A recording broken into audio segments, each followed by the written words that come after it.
NLU Odisha examination की answer key आ चुकी है और yes there are many mistakes. काफी स्टूडेंट्स भी मैसेज कर रहे थे रात को कि काफी मिस्टेक्स हैं। हम पेपर डिस्कस करेंगे, साथ साथ देखेंगे कौन से क्वेश्चंस हैं जो चैलेंज करे जा सकते हैं। And overall if I see the paper, मुझको लगता है रीजनिंग सेक्शन कुछ ज्यादा ही ईजी आया था as compared to GK and English. We will discuss about the paper and cutoff also. Let's start with this video. Hi guys, I'm Ayushi, your mentor for law-based examinations and welcome to Law Digest. So, जैसा कि आपको बताया गया था 40 questions हर area से आप देखोगे, English, reasoning और जीके। जीके से आपको याद होगा मैंने बोला था कि पॉलिटी यानी कॉन्स्टिट्यूशन, यूएन, ये वाले एरियाज बहुत इंपॉर्टेंट है, यहाँ से काफी क्वेश्चंस आते हैं। जब मैंने पास्ट ईयर पेपर एनालिसिस किया था तब मैंने आपको ये बात बताई थी। And as we saw there were many questions from this area and more so बहुत ऐसे क्वेश्चंस निकले पॉलिटी और यूएन के जो हम लोग ऑलरेडी आपको कवर करा चुके हैं मॉक्स में। द क्वेश्चंस वर देयर, काफी स्टूडेंट्स ने भी कंफर्म किया है कि स्टेट क्वेश्चंस मॉक से भी आए हैं। सो इट वाज समथिंग, एक पेपर देख के मुझे एक मिनट के लिए लगा कि मैंने गलत फाइल तो नहीं खोल रखी है, अपने मॉक की फाइल तो नहीं खोल रखी है, बट इट जस्ट सीम्ड कि काफी क्वेश्चंस एकदम स्ट्रेट आए। तो आई एम होपिंग कि आप लोगों के वो क्वेश्चंस बिल्कुल करेक्ट हुए होंगे, कोई मिस्टेक उन क्वेश्चंस में नहीं हुई होगी, because they were straight right away, the answers were known to you. जहां तक रीजनिंग की बात है, रीजनिंग भी बहुत बहुत ईजी था। कुछ क्वेश्चंस देख के ऐसा लग रहे थे कि ये क्वेश्चन भी दे सकते हैं, ये कॉम्पिटेटिव एग्जाम में ऐसा क्वेश्चन भी दिया जा सकता है।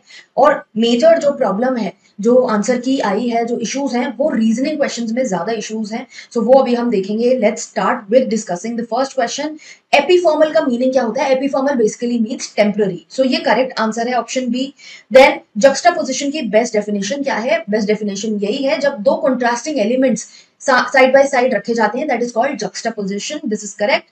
Which of the following is grammatically correct हमें बताना है। तो neither of the candidates has submitted, जब टर्म neither यूज होता है तब सिंगुलर टर्म यूज होता है, तो has have की जगह has होगा। neither of the candidates has submitted his or her applications. Then हम नेक्स्ट हमको बताना है सेंटेंस में टेंस करेक्टली किसमें यूज करी गई है। By the time she arrived the meeting had already begun. So this is the correct answer. Began नहीं होगा और हैज हैव ये नहीं होगा। Then sentence, in which sentence the underlined word is used correctly। तो जो प्रिंसिपल होता है, प्रिंसिपल हो गए उसूल, और प्रिंसिपल ए वाला प्रिंसिपल हो गया जो हमारे स्कूल के प्रिंसिपल होते हैं। He was a man of great principle always standing by his belief. बाकी आप ऑप्शंस देखोगे तो प्रिंसिपल की स्पेलिंग जो है वो गलत तरह से यूज करी गई है। Then what is the meaning of idiom burn the midnight oil? ये क्वेश्चन भी आपका मॉक्स में था इडियम वाले में, और ये इसका करेक्ट आंसर है। ये तो बिल्कुल आपका करेक्ट होना चाहिए आंसर। देन ऑक्सीमोरॉन का एग्जाम्पल हमें बताना है। ऑक्सीमोरॉन है जब हम दो ऑपोजिट्स यूज कर रहे हैं। सो डेफनिंग साइलेंस, ये ऑपोजिट्स है। डेफनिंग और silence are opposite, which is why option A is correct. जैसे ब्राइट सन है, सन ब्राइट ही होता है, इसमें कुछ ऑपोजिट नहीं है। और सारे भी ऑप्शंस जो हैं उसमें ऑक्सीमोरॉन नहीं यूज किया गया है। देन पैसिव वॉइस कौन सी है? The cake was eaten by the children. Active voice होती है जब हम प्रेजेंट में लिख रहे होते हैं, पैसिव वॉइस उसका ऑपोजिट होती है। देन करेक्ट सेंटेंस हमें बताना है। The class comprise of students with different levels of language ability, ये करेक्ट आंसर है। अगर आप और ऑप्शंस देखोगे they don't make sense grammatically. Then again correct option बताना है। ऐसे आपको काफी, हमने भी आपको बताया था कि मॉक्स में भी क्वेश्चंस दिए थे कि इडियम्स हैं, वोकैबुलरी है, टेंसेस हैं, ग्रामेटिकल एरर्स हैं, ये वाले क्वेश्चंस ज्यादा आते हैं। Choose the correct sentence from the following. After we had eaten our lunch the train came in. This is the correct answer. Answer key में भी सही दिया है। Then question 11 says Parliament will be called dash next session to undertake the important legislation। अब इसके जो options हैं वो ये दिए हैं, इन्होंने करेक्ट मार्क किया हुआ है अपॉन। पार्लियामेंट कॉल्ड अपॉन, मेरे हिसाब से यहाँ द भी आना चाहिए, या फिर parliament will be called in the next session. So मुझे लगता है द मिसिंग है, तो आंसर, ये जो स्टेटमेंट है इसमें खुद ही प्रॉब्लम मुझे लगती है, तो आप क्वेश्चन 11 चैलेंज कर सकते हो। अब नाउ गाइस सी कि ये लोग 1000 रुपीज मांग रहे हैं पर question challenge, which is a lot and which is totally unjustified. तो आप लोग आपस में डिसाइड कर लो कि कौन कौन सा क्वेश्चन चैलेंज करेगा। मल्टीपल चैलेंजिंग मत करो, एक ने भी अगर चैलेंज किया, क्वेश्चन चेंज हुआ तो सबको मार्क्स मिलेंगे उसके लिए। Then cholera has carried dash half the people of the village. Cholera has carried off half the people of the village. Then to keep wolf from the door, ये जो idiom है इसका क्या मतलब है कि आप एक्सट्रीम पॉवर्टी स्टार्वेशन की सिचुएशन से बचो। So the correct answer is option D, जो आंसर की में दिया हुआ है। Then now we have to Tell the meaning of the word used in italics here. The meal in the restaurant was table d'hôte and we were extremely glad for we were short of money. So जब हम restaurant में जाते हैं जो menu presentation style होता है वो दो टाइप के होते हैं, आला कार्ट हो गया और टेबल डे हो गया. इसमें एच साइलेंट होता है, फ्रेंच वर्ड है, फ्रेंच में ये एच जो है वो साइलेंट होगा. सो although you need not know that. So table day का मीनिंग ये ही होता है कि जब आपको एक सेट मील मिल रहा है एट अ फिक्स प्राइस. आला कार्ट में बहुत ऑप्शंस होते हैं, इसमें सेट मील मिल रहा है आपको फिक्स प्राइस में, इसलिए ऑप्शन बी यहाँ पर करेक्ट आंसर है. देन नेक्स्ट इडियम है to go hot and cold. So to go hot and cold का मतलब होता है बहुत सारी चीजें साथ में होना, दो ऑपोजिट चीजें साथ में करना. सो जो भी हम यहाँ पे आंसर्स देख रहे हैं, इन्होंने मार्क किया है to have excess of shame. मेरे हिसाब से ये गलत होगा. As per the given option जो क्लोजेस्ट लगता है मुझे वो टू मेक मल्टीपल कमिटमेंट्स लग रहा है. Then it's up to you कि आप 15 क्वेश्चन को चैलेंज करना चाहते हो या नहीं, या आपको भी लगता है कि ये गलत है या नहीं. Then we should observe dash in eating and drinking. Temperance, moderation में खाना चाहिए, ध्यान से खाना चाहिए. Then most appropriate meaning for the word deride का मतलब होता है किसी को मॉक कर. देन एंटीपैथी, क्वेश्चन 18, यहां पर भी गलती है. एंटीपैथी का मतलब बेसिकली मीनिंग होता है to hate, to have immense aversion toward something, dislike. अब यहां पर इन्होंने आंसर दिया है इंटेंस डिलाइट. मुझे लगता है यहाँ कोई मिसप्रिंट है, ये हो सकता है इंटेंस डिसलाइक हो, इसलिए इन्होंने डी चूज किया है. But at the same time question जो स्टूडेंट्स को क्वेश्चन मिला है उसमें गलती है, तो ये क्वेश्चन ड्रॉप होना चाहिए और कोई एज सच अप्लाई नहीं हो रहा है ऑप्शन. इंटेंस डिसलाइक ही यहाँ पे आंसर बनेगा जो कि करेक्टली गिवन नहीं है. तो आप आराम से क्वेश्चन 18 को चैलेंज कर सकते हो. देन करेक्टली स्पेल्ड वर्ड्स बताने हैं. The picturesque scenery, this is the correct answer. Fascinated यहाँ पर एस मिसिंग है, पिक्चरेस में ई मिसिंग है, सो ये करेक्ट स्पेलिंग है. Then our soldiers are better than those of the enemies. तो जैसे अगर हम पाकिस्तान की बात करें, हमारे सोल्जर्स उनसे बहुत बेटर है. देन क्वेश्चन 21 में फिल इन द ब्लैंक्स की अगर हम बात करें तो ये ऑप्शन ए यहां पर करेक्ट आंसर बनता है. Choose the best alternative to fill in the blank. The meeting had to be dash due to unforeseen circumstances, deferred. Meeting has to be postponed. Then point out the figure of speech here. A strong man struggling with storms of fate. So ऐसा आप देख रहे हो काफी repeat हो रहा है. strong man alliteration में क्या होता है, जब एक सिलेबल बहुत ज्यादा रिपीट होता है तो उसको alliteration बोलते हैं, जो यहाँ पे आंसर गिवन है. मुझे ये लगता है कि इसमें मेटाफर भी आंसर हो सकता है साथ साथ, बिकॉज मेटाफर में आप किसी सिचुएशन को जब डिस्क्राइब करते हो, जैसे सिमिली मेटाफर आपने पढ़ा होगा कि एडजेक्टिव यूज करके किसी चीज को डिस्क्राइब किया है, तो हम यहाँ बात करें स्टॉर्म्स ऑफ फेट. बहुत डिफिकल्टी है, fate did not come easy. So यहाँ पर मेटाफर भी आंसर हो सकता है. Multiple answers are possible to this question. Then choose the correct alternative to complete the sentence. Not until the judge had examined all the evidence dash a verdict. Did he render a verdict? Direct speech से indirect speech पे आना है. Direct speech क्या कहती है? I saw the suspect leaving the scene. The witness said that he had seen the suspect leaving the scene. So option B correct answer होगा यहाँ पे. Then fill in the blanks. Defense attorney contended that his client was not guilty of any wrongdoing. सारे options में से देखोगे of correct यहाँ पर option बनता है. Then identify the correct idiomatic usage. The judge's ruling set a precedent. हमको already पता है कि जो केसेस आते हैं कोर्ट में और उनपे तो जो जजमेंट आती है वो बाद में प्रेसिडेंट्स बन जाते हैं. And even seeing the options here, record of this is wrong, evidence argument की बात नहीं हो रही है. जो रूलिंग है वो एक प्रेसिडेंट है, ना कि आर्ग्यूमेंट या evidence. Then identify the correct meaning of res ipsa loquitur. ये अब बेसिकली आपका लीगल टर्म से आ गया है, ये आपका टॉर्ट लॉ से आ गया है. So res ipsa loquitur meaning things speak for itself. ये नेग्लिजेंस का एक प्रिंसिपल है. देन टेंस का करेक्ट फॉर्म हमें बताना है. By the time the court hears the appeal new evidence will have emerged. क्योंकि ये हम फ्यूचर की बात कर रहे हैं, ये पास्ट की बात नहीं कर रहे हैं.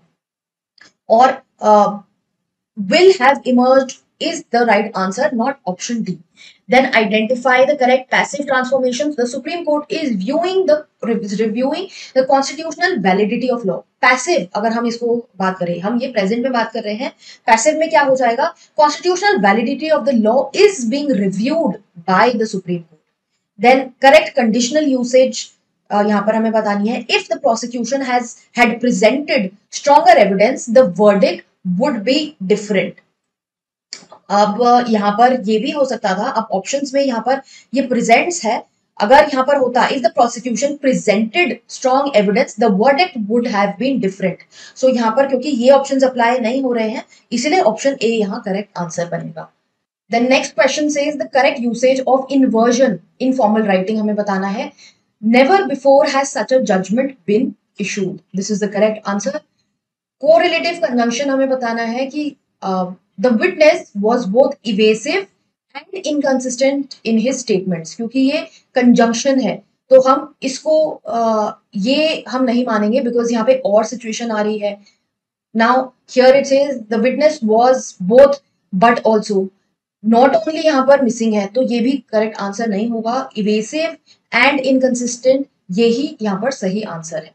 Select the incorrectly spelled word. Interrogation में डबल आर आता है, बाकी स्पेलिंग्स करेक्ट हैं.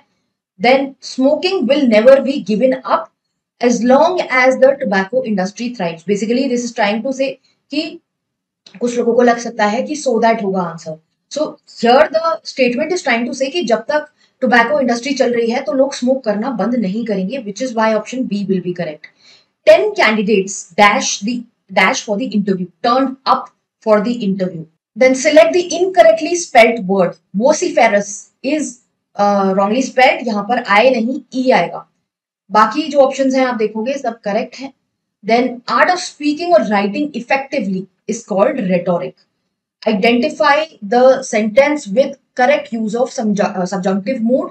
If the evidence were admissible, the case would have been stronger. Choose the correct synonym. Somnolent का मतलब होता है lazy, lethargic, sleepy. Somn जो होता है सॉम, ये बेसिकली स्लीप से आया है वर्ड. सो अगर आपको पता होगा रूट वर्ड तो आपका ये सही भी हो गया होगा.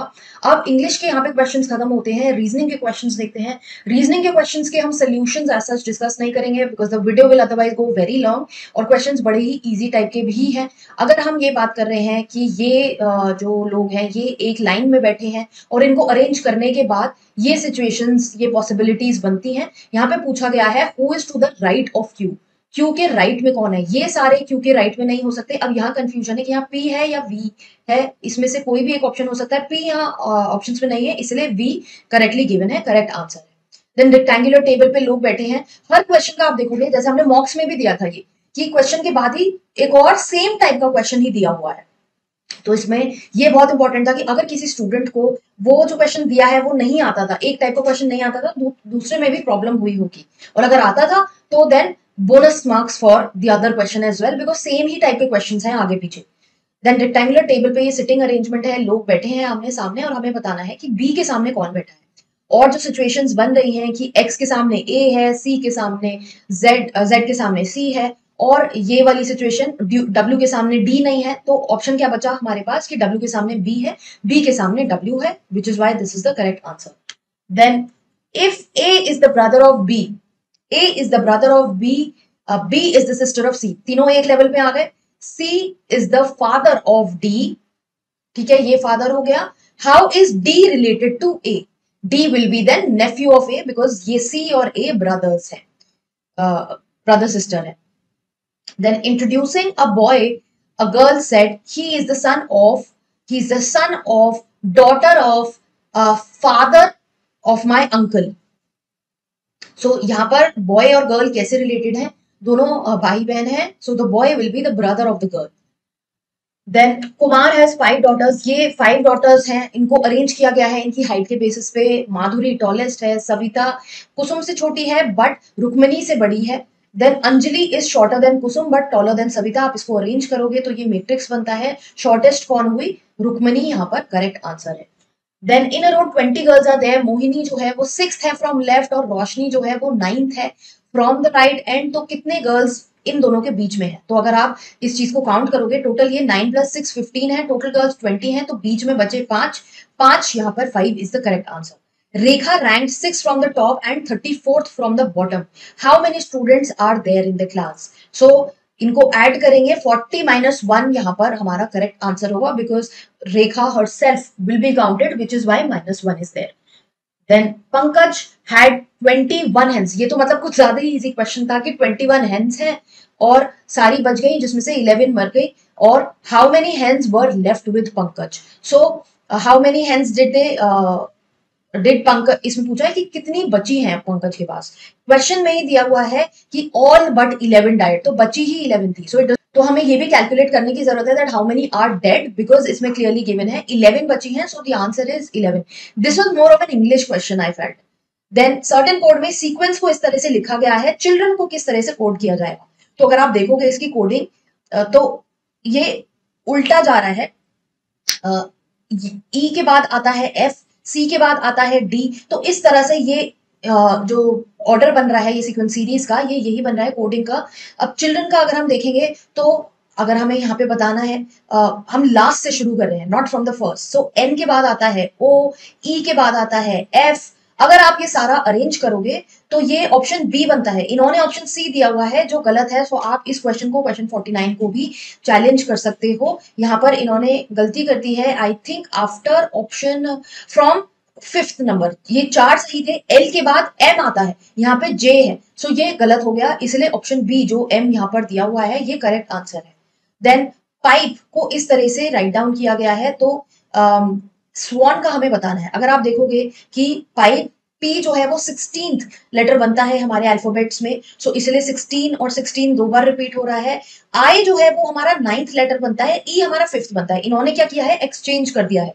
तो स्वान में भी अगर आप लगाओगे तो 19, 23, 114 बनेगा. बट ये वाले जो है ये दोनों हमने एक्सचेंज कर दिए, क्योंकि बनता यहाँ पर इस तरह से था, बट हमने क्योंकि एक्सचेंज कर दिया है इसलिए 14 यहाँ पर लास्ट है जो करेक्ट आंसर है.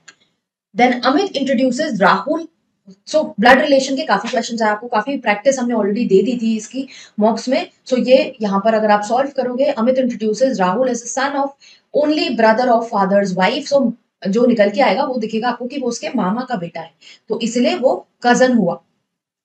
देन ये आपका डायरेक्शंस जो है ये बहुत ही इजी. आप देखोगे डायग्राम इस तरह से आपका बनेगा कि 75 मीटर नॉर्थ गए, फिर 25 मीटर, फिर डाउन आए 80, फिर इस तरफ गए 45 डिग्री एंगल पे गए. तो आंसर यहाँ पर करेक्ट साउथ वेस्ट होगा, जो बिल्कुल करेक्ट है. देन ये इसका अरेंजमेंट थोड़ा सा मतलब टीडियस है, तो मैं उसको अभी एक्सप्लेन नहीं करूंगी. आप इस क्वेश्चन को जब पढ़ोगे, आपने ऑलरेडी किया होगा एग्जाम में, और जो लोग 26 की तैयारी कर रहे हैं वो भी अपना डायग्राम बना सकते हैं. अब इसमें अगर आप देखोगे ये भी अगेन अरेंजमेंट से डील करता है, मल्टीपल पॉसिबिलिटीज बन सकती हैं. अब इसमें पूछा है कि कौन सी चीज पॉसिबल नहीं है. आप सारी सिचुएशंस जब लगाओगे, ऑप्शन डी यहाँ पर आपका करेक्ट आंसर है. देन 54 में भरत अगर 17 ईयर्स ओल्ड है, तो चंदन और दिनेश के एजेस में क्या डिफरेंस, क्या एजेस होंगी, वो 19 और 21 होंगी. Then two cousins are between Chandan and Ferguson in the age. तो इसमें से कौन सा करेक्ट है, Ferguson is 18 years old. If Amit is 1 year elder to Chandan, इसका आंसर हमारा ऑप्शन 2 है. 57 का ऑप्शन 3, ये वाले आंसर्स इन्होंने सही तरह से दे रखे हैं. 58 में इन्होंने पूछा है 6 स्टूडेंट्स जो हैं उनको हाइट वाइज अरेंज किया गया है. तो अगर आप डायग्राम बनाओगे, P is taller than T but not as tall as you. So ये आप पहले बेस लोगे और इसके बाद आप बाकी जो है Q, S और R को अरेंज करोगे. R यहाँ पर इन्होंने बोला है शॉर्टेस्ट है, तो वो सबसे नीचे आएगा. टॉलेस्ट कौन हुआ, क्यों, क्योंकि U से ऊपर नहीं है, इसलिए S यहाँ पर करेक्ट आंसर बनेगा. एग्जैक्ट सिनोनिम बताना है ऑफ द वर्ड रिसाइंड. अब आप देखोगे कि इंग्लिश का क्वेश्चन आ गया रीजनिंग में. I don't know how the paper has been made. Synonym जो रिसाइंड का होगा वो होता है रिवोक. ये अगेन आपका कॉन्ट्रैक्ट लॉ से उठाया हुआ टर्म है, लीगल टर्म है. देन एनालॉजी, ये सेम हम आपको मॉक में दे चुके हैं. ये वाली एनालॉजी तो बिल्कुल भी करेक्ट नहीं, बिल्कुल भी रॉन्ग नहीं होना चाहिए. थर्मोमीटर टेम्परेचर मेजर करती है और बैरोमीटर प्रेशर मेजर करता है. This is the correct answer. Then next is Ramco runs faster than general. So Ramco जो है जनरल से फास्टर है, मैक्सो जो है वो फास्टर है रैमको से. सो यहाँ पर अगर आप देखोगे जनरल फिर मैक्सो से फास्टर नहीं हो सकता as per statement 1 and 2, which is why if statement 1 and 2 are true, then statement 3 जो है वो गलत होगी, इसलिए ऑप्शन बी यहाँ करेक्ट आंसर है. देन सीरीज अगर आप देखोगे, ये सीरीज दी हुई है. सो इसमें सीरीज में क्या ऑर्डर फॉलो किया हुआ है, 8 में +2 किया 10 आया, -1 किया 9 आया, फिर +2 किया 11 आया, -1 किया 10 आया. तो ये ऑर्डर फॉलो हुआ है. सो 12 के बाद यहाँ +2 12 के बाद हम -1 करेंगे, इसीलिए 11 यहाँ पर करेक्ट आंसर है। Now the same exact same series next question में भी अप्लाइड है। आई डोंट नो क्यों इन्होंने ऐसे क्वेश्चंस दिए हैं कि बिल्कुल मेथड भी सेम ही अप्लाई हो रहा है नेक्स्ट क्वेश्चन में। सो 9 के बाद जो आंसर आएगा वो आएगा 8, ऑल्दो हमने आपको मॉक में भी इसी तरह से क्वेश्चन दिए हैं, बिकॉज वी हैव नोटिस किए पास में भी ऐसा करते आए। देन ये क्वेश्चन में बहुत बड़ी प्रॉब्लम है। Armani is the father of Boba, Boba is married to K, who is father of Randy. अब हमारा जो डायग्राम बनेगा वो ये बनेगा, बट क्वेश्चन में फिर पूछ लिया how is Arjun related to R K. अब ये दोनों ही टर्म्स यहाँ पर गिवन नहीं है, तो वो कैसे रिलेटेड है? Either it should have been Armani is related to K, how. So answer जो है वो फादर इन लॉ आता, इन्होंने ग्रैंडफादर दिया है। फादर इन लॉ तब आता जब ये अरमानी होता और ये के होता। क्वेश्चन बिल्कुल it deserves to be dropped, this is the wrong question that has been given. Then JJ is the son of Rambo's father's only daughter. So how is JJ related to Rambo? Nephew. Then so blood relations के बहुत questions देखने को मिले हैं। Star is coded as 8947। अगर आप देखोगे R का कोड यहाँ पर जो दिया हुआ है इसके अकॉर्डिंग ये बनता है R का कोड, A का, T का और S का। तो अगर हमें टार्स का कोड बनाना है, सो टार्स का code will be 9478, that is the code. अब ये 9478 जो है वो ऑप्शंस में दिया ही नहीं है। Question 66 therefore can be challenged, इसलिए ऑप्शन ए जो इन्होंने दिया हुआ है आंसर वो सही आंसर नहीं है, that's a wrong answer. Then mind का कोड अब इन्होंने इस तरह से ये दिया हुआ है 4972, डाइन का कोड 2785 है। अगर आप ये दोनों देखोगे इसमें से कुछ भी कॉम्बिनेशन ऐसा सच बन के नहीं आ रहा है, so it is not known कि कैसे इन्होंने इस क्वेश्चन को सॉल्व करा है। ये क्वेश्चन भी आप चैलेंज कर सकते हो, बिकॉज माइंड को क्या लिखा जाएगा। आप देखोगे कि पॉसिबिलिटीज काफी सारी हैं। अब वो 7 भी हो सकता है, 9 भी हो सकता है, आई का रेफरेंस जो है, देन एन का भी 7 भी हो सकता है, 8 भी हो सकता है। सो 4, 9, 7, 5 ये इन्होंने ऑप्शन चूज करा है। अब आप इसको चैलेंज भी कर सकते हो कि ये आपके हिसाब से, किसी के हिसाब से ये 4, 9, क्योंकि 8 भी पॉसिबिलिटी है यहाँ पर, क्योंकि डाइन में ये एग्जिस्ट करता है word. So there is a confusion, आप इसको भी चैलेंज कर सकते हो। Then pointing to a girl, Aaron said, she is the daughter of my grandfather's only son's wife.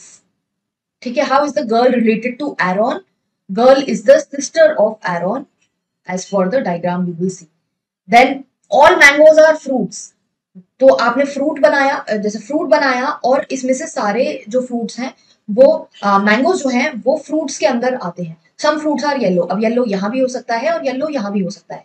So conclusion क्या होगा? Some mangoes are yellow. अब जरूरी नहीं है, अगर यहाँ हुआ तो some mangoes they can not be yellow, so ये गलत हो गया। ऑल फ्रूट्स आर मैंगोज, सारे फ्रूट्स मैंगोज हैं, ये ओवरलैपिंग नहीं है, इसलिए दोनों रॉन्ग है। Neither follows is the answer. The funny part is the second again question is the same and the answer is also the same, कि all engineers are skilled professionals, then some skilled professionals are researchers। Same diagram, exact same diagram बन रहा है और answer भी आपका same बन रहा है।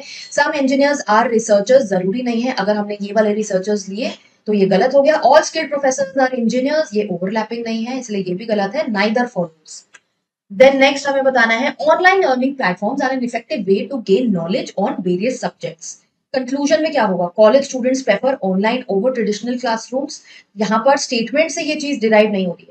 Online learning platforms are more interactive than text books. Text books की यहाँ पर बात नहीं करी गई, कोई कंपैरिजन नहीं किया गया है। दोनों ही कंक्लूजन करेक्ट नहीं है, इसलिए ऑप्शन सी यहाँ पर करेक्ट आंसर है। Then we have to tell which word does not belong to the group. तो अगर आप ये सारे आंसर्स देखोगे, यहाँ पर कामेट जो है वो ऑड वन आउट है, बाकी सारी रिवर्स है। Then odd one out next हमें बताना है car, bicycle, motor, crane. So अगर आप यहाँ पर देखोगे, पहले आप टायर से देखोगे कि 4 हो गए, बाइसिकल में 2, मोटरसाइकिल में 2, क्रेन में 4। सो नहीं बन रहा कुछ। अब यहाँ पर फर्क ये हो गया कि बाइसिकल मैनुअली चलती है, बाकी सब में मोटर होता है, इंजन होता है, इसलिए बाइसिकल ऑड वन आउट है। देन नेक्स्ट में भी ऑड वन आउट 74 में हमें बताना है। बाकी आप ये सब देखोगे, ये कैपिटल्स हैं। Dispur is the capital of Assam, Aizawl is the capital of Mizoram, Chandigarh is the capital of Punjab, Guwahati जो है वो यहाँ पर मेघालय में होता है, बट मेघालय की कैपिटल गुवाहाटी नहीं है, शिलोंग है, इसलिए ऑप्शन बी करेक्ट आंसर है।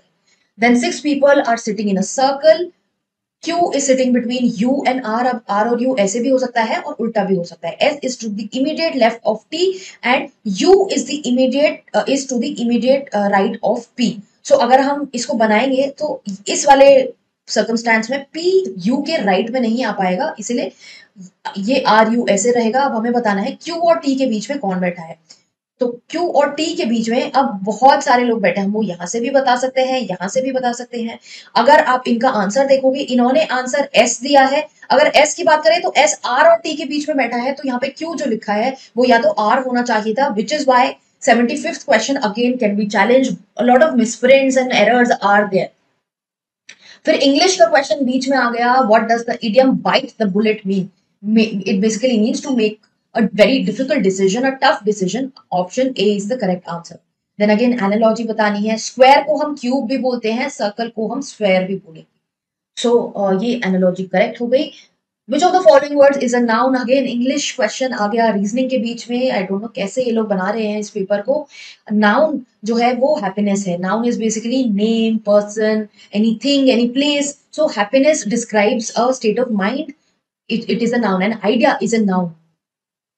Then identify the error in the sentence. Neither the teacher nor the student was ready for the examination. So neither के हिसाब से was यहाँ पर आएगा, तो कोई error नहीं है इस क्वेश्चन में। Question 80, which of the following is the closest synonym of laconic? laconic मतलब बहुत छोटा कर देना, चीजों को एकदम कम कर देना। Verbose is rather the opposite, कि बहुत ज्यादा लंबा रखना, छोटा कर देना। Summary is a brief. Option B is the correct answer. Then we start with GK question. Now this particular question and the questions following it, all of these were given in the mocks. ये बिल्कुल आपके correct होने चाहिए, straight question मॉक्स से आए हैं। That is why I do tell you कि mocks जरूर दो, और सिर्फ एनएलयू ओके नहीं। आगे आप देखोगे ऐसे भी क्वेश्चन हैं जो सीयूईटी, पीजी और एमएचसीटी मॉक्स से भी आए हैं, which is why I tell you कि सारे एग्जाम के मॉक्स देने चाहिए, specially when GK and these areas are concern. Multiple practice आपकी अच्छे से हो जाती है। Now, which of the following is the oldest written constitution? Already given to you, explained to you many times. USA is the correct answer. Father of the Indian Constitution, exact question from the mock, B.R. Ambedkar is the correct answer. Fundamental right इसमें से कौन सा नहीं है? Again from the mock, right to property जो है वो एक legal right है, fundamental right नहीं है। और ये मैंने अपने रिविजन सीरीज की वीडियो जो मैंने आपको बोली थी देखने के लिए कॉन्स्टिट्यूशन पे, ये सारे क्वेश्चंस वहां से क्लियरली सॉल्व हो सकते थे आपके कॉन्स्टिट्यूशन के। ये क्वेश्चन भी हम करा चुके हैं। हाईएस्ट लॉ ऑफिसर होता है attorney general of India, second highest होता है solicitor. Then Indian constitution adopt किया गया था 26 नवंबर 1949 में, बहुत बार वीडियोस में बता चुकी हूँ। 26 जनवरी को एनफोर्स किया गया था। डीपीएसपी जो है वो इंस्पायर करी गई थी फ्रॉम आयरलैंड। ये अगर आप देखोगे यूट्यूब पे भी है, फ्री मटेरियल जो हमने दिया था उसमें भी ये गिवन है answer. Which of the following is the first country to implement carbon tax? The correct answer is Finland. Then Doklam stand off, ये इंडिया और चाइना के बीच में जो 2017 में बॉर्डर टेंशंस हुई थी, ये टेरिटोरियल डिस्प्यूट इंडिया और चाइना के बीच का है। Then Great Barrier Reef, again question has been there in the mocks. Australia में Great Barrier Reef located है। Question 19, Treaty of Versailles, it was signed in 1919 और इन्होंने यहाँ पर करेक्ट आंसर जो दिया है वो 1918 दिया है, which is wrong. 1919 should be the right answer. जून में हुई थी ट्रीटी साइन 1990 में, तो 90th क्वेश्चन आप चैलेंज कर सकते हो। Green revolution again from the mocks, M S Swaminathan he led the green revolution. ICJ कहाँ लोकेटेड है? Again from the mocks. और यूट्यूब पे भी हम आपको यूएन की जब पढ़ाई कराई थी, रिविजन सीरीज आप देखोगे उसमें ये गिवन है। हेग नेदरलैंड्स में ये सिचुएटेड है। मैग्ना कार्टा अगेन 1215 में मैग्ना कार्टा साइन किया गया था। यूडीएचआर अडॉप्ट किया था 1948 में, 45 में यूएन आया था, यूडीएचआर 1948 में आया था। ब्रेटन वुड कॉन्फ्रेंस के बाद वर्ल्ड बैंक और आईएमएफ क्रिएट करे गए थे। देन कुंभ मेला जो है वो 4 लोकेशंस पे होता है एस्ट्रोनॉमिकल पोजीशन की वजह से। लोकेशन हमें पता नहीं है। कुंभ जो है वो 4 लोकेशन, 4 सिटीज में कुंभ किया जाता है। अब यहाँ पर बहुत से स्टूडेंट्स हो सकता है देव प्रयागराज सोच के कंफ्यूज किया होगा, वो हमारा महाकुंभ हुआ था जो इस साल हुआ था प्रयागराज में। Otherwise Ujjain is one of the cities जहां पर महाकुंभ किया जाता है। देन साहित्य अकेडमी अवार्ड किसको इनमें से दिया गया है? अगर आप ऑप्शंस देखोगे जो बुक्स है उसमें टूम्ब ऑफ साइंस जो गीतांजलि श्री का है उसको साहित्य अकेडमी अवार्ड मिल चुका है। Sun temple in Konark build किया गया था by king Narasimha Deva one.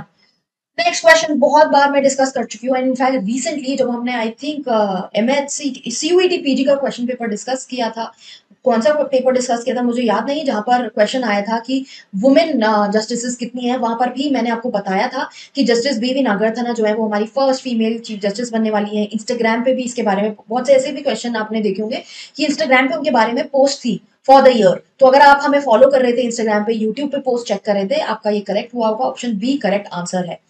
Then पता लोग वेब सीरीज जो है वो जो है वो नागालैंड की शूटिंग है, लोकेशन नागालैंड की दिखाई गई है। नागालैंड की कैपिटल क्या है? Kohima, very easy. Then first country from South East Asia to legalize same sex marriage is Thailand. Nepal ने भी किया है रिसेंटली, और फर्स्ट जो है वो थाईलैंड है। ये हम आपको करंट अफेयर्स में कवर करा चुके हैं already. Political status of state of Jammu and Kashmir. Jammu and Kashmir का क्या हुआ था? 2009 में रीऑर्गेनाइजेशन हुआ था। बहुत बार मैंने इसको यूट्यूब पे भी बताया है आपको, और आपका जो कॉन्स्टिट्यूशन का पीडीएफ है उसमें भी आपको ये बताया गया है। जम्मू एंड कश्मीर को डिवाइड कर दिया गया था into Jammu and Kashmir and Ladakh UTs. तो स्टेटस क्या है कि ये दोनों जो है डिफरेंट टेरिटोरियल यूनिट्स हैं और बोथ यूटीज हैं।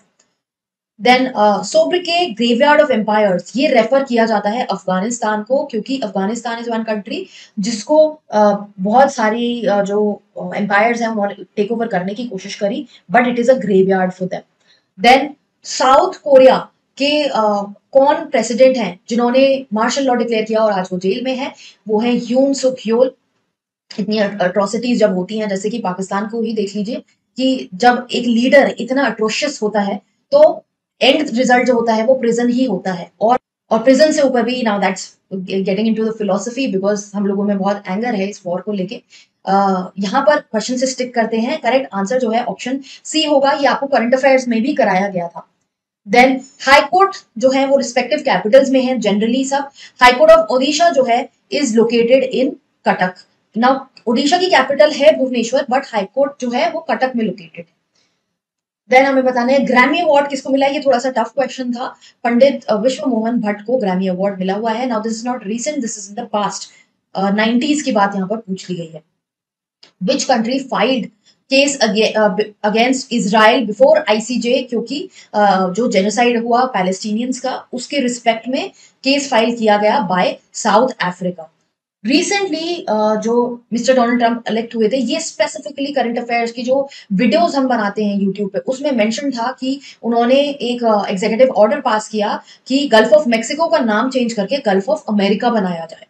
Then Supreme Court ने recently new Statue of Justice, again this was also covered on Instagram, जो हम पोस्ट डालते हैं उसमें, और आपके क्वेश्चंस में भी, करंट अफेयर्स में भी इसको डील किया गया था। Correct answer is lady without a blind fold in a sari with constitution in one hand and scales of justice on the other hand. Justice DY Chandrachud के टाइम पे ये लाया गया था कि जस्टिस जो है, जो कोर्ट है वो ब्लाइंड नहीं है, और constitution of India it is guided by the principles given in the constitution and set of scales show that equality promote करी जाती है, इक्वल जस्टिस सबको दिया जाता है, इसलिए ये स्टैचू बनाया गया। Then phrase democracy dies in darkness is associated with the Washington Post. Again थोड़ा सा टफ क्वेश्चन है। स्ट्रेस हार्मोन इनमें से कौन सा होता है? Cortisol is the stress hormone. Oxytocin आपको पता होगा कि oxytocin is the happiness hormone. Red Cross जो है इट वॉज को founded by the author of the book Henry Durant, यहाँ पर हमारा करेक्ट आंसर है। देन फर्स्ट फीमेल जज ऑफ सुप्रीम कोर्ट, अगेन ये क्वेश्चन आपको बहुत बार हमने कराया हुआ है, फातिमा बीवी is the correct answer. Constitution of India was adopted on 26 November 1949। Again repetition है क्वेश्चन का। WHO के हेडक्वार्टर्स कहाँ लोकेटेड हैं? जिनीवा में। यूएन पे जब पीडीएफ भी दिया गया, एमसीक्यूज भी अवेलेबल थे वेबसाइट पे, जो भी हमने आपको स्टडी मटेरियल दिया है ये क्वेश्चन सारे वहां से हैं, मॉक से हैं, मॉड्यूल से हैं, सब ऑलरेडी ये कवर था। इवन इफ अगर आपने रिविजन सीरीज यूट्यूब पे हमारी करी होगी फॉलो, आप क्वेश्चंस को सॉल्व कर पाओगे आराम से। Who is known as the missile man of India? Doctor APJ Abdul Kalam, और जो आज हमारे काम आ रहा है वो सब जो उन्होंने किया, यहाँ पर करेक्ट आंसर ऑप्शन सी है। Then first Indian women to go to space was Kalpana Chawla. Sunita Williams में कंफ्यूज मत हो जाना, वो अमेरिका से हैं, इंडियन ओरिजिन की है, बट कल्पना चावला यहाँ पर करेक्ट आंसर है। Who was the first Indian to win a Nobel Prize? Rabindranath Tagore को मिला था Nobel for Gitanjali. Then Silicon Valley India में है, बैंगलोर में, जैसे कैलिफोर्निया बाहर है, बैंगलोर यहाँ पर है। Who was the first Indian to receive the Bharat Ratna Award? C. Rajgopalachari was the first one. Option B यहाँ करेक्ट आंसर बताएं। आपने जैसे क्वेश्चंस देखे कि कहीं कहीं पे बहुत एक अजीब सा लग रहा था कि क्वेश्चंस ऐसे क्यों बनाए गए हैं, सेम टाइप के क्वेश्चंस, रेपिटेशन है। सो नेक्स्ट ईयर के लिए भी अगर आप तैयारी कर रहे हो अकॉर्डिंगली आप प्रिपेयर कर सकते हो। अगर क्वेश्चंस का लेवल देखें, कुछ क्वेश्चंस बहुत बहुत इजी थे, रीजनिंग के बहुत इजी क्वेश्चंस थे और कॉन्स्टिट्यूशन के बहुत बेसिक इजी क्वेश्चन थे, जिसने पढ़ाई करी होगी वो एकदम सही हो गए होंगे। जीके के क्वेश्चन भी ज्यादा टफ नहीं थे, 4-5 क्वेश्चन ही ऐसे थे जो थोड़े हाई लेवल आपको लगे होंगे। इंग्लिश में भी मिक्स्ड बैग था। So all in all I would से कि जनरली लास्ट ईयर की अगर आप देखोगे कट ऑफ 80 रही है एनएलयू ओडिशा की आउट ऑफ 120। सो इस ईयर भी आप approximately same type, because paper last year भी सेम टाइप का ही था, अराउंड 80 to 85 आप कट ऑफ एक्सपेक्ट कर सकते हो। तो अगर आप इस जोन से आगे हो तो आप सेफ हो। 80 से कम है मार्क्स तो then it can be worrisome. 85 से कम है तो मे बी अगर फर्स्ट लिस्ट 80 पे नहीं जाती है तो नेक्स्ट फ्यू लिस्ट में ड्रॉप डाउन होके वो 80 तक आपका पहुंचना चाहिए। And that is all I would say regarding the cut off. बाकी आपके जो भी कमेंट्स हो पेपर को लेके उसको जरूर मेंशन कीजिए कमेंट बॉक्स में। And did you also feel the questions were from the मॉक्स? If you were a part of them, do let me no. इससे हमें भी पता लगता है कि कैसे कैसे हमें स्टडी मटेरियल बनाना चाहिए, इसलिए हम लोग ये पूरा डिस्कशन भी करते हैं और आपके इनपुट्स हमारे लिए वैलिड रहते हैं। So please do let me know about your input on the mocks and the study material concerning this whole paper. With that I will end, let's see आगे किस तरह से एडमिशन प्रोसीजर जो है फर्दर होता है। अब क्वेश्चन चैलेंजिंग की जो बात है, मैंने क्वेश्चंस लिख लिए हैं। क्वेश्चन आपको चैलेंज जो करने हैं, क्वेश्चन नंबर 11, 15, 18, 23, 49, 64, 66, 67, 75 और 90, ये क्वेश्चंस आपके चैलेंज के लिए बनते हैं, तो आप इनको सेफली चैलेंज कर सकते हो। And with that I will and the video.